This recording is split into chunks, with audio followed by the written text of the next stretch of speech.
नमस्कार, आप देख रहे हैं हमारा समाचार। मैं आपके साथ मनीष कोदर। स्वतंत्रता दिवस के मौके पर प्रधानमंत्री नरेंद्र मोदी ने लाल किले से दो बड़े आर्थिक ऐलान किए हैं, जिनमें पहला ऐलान है प्रधानमंत्री विकसित भारत रोजगार योजना, जिसके तहत 1 लाख करोड़ रुपए का निवेश कर सरकार 3.5 करोड़ युवाओं को रोजगार देने जा रही है। और वहीं दूसरा बड़ा ऐलान किया है जीएसटी में ऐतिहासिक सुधार का वादा, जिसे इस साल दिवाली तक लागू करने की तैयारी है। पीएम मोदी ने अपने संबोधन में कहा कि जीएसटी को लागू किए हुए 8 साल हो चुके हैं और अब समय आ गया है इनसे आम लोगों के लिए और सरल बनाया जाए।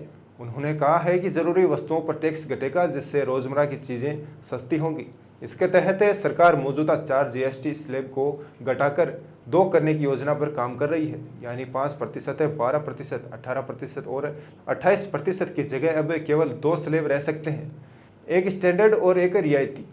सिर्फ यही नहीं, टूथपेस्ट, जूते, कपड़े और बर्तन जैसे रोजमर्रा के सामान भी सस्ते होने की उम्मीद है। साथ ही छोटे कारोबारियों और निर्यातकों के लिए तकनीक आधारित टैक्स सिस्टम और तेज रिफंड प्रोसेस की बात भी सामने आई है।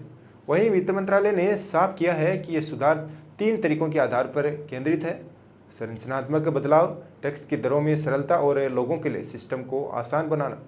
वहीं सरकार का दावा है कि जीएसटी ने देश की अर्थव्यवस्था को नई मजबूती दी है। पिछले 5 वर्षों में टैक्स कलेक्शन दोगुना हुआ है और टैक्स पेयरों की संख्या भी 65 लाख से बढ़कर 1.5 करोड़ हो चुकी है।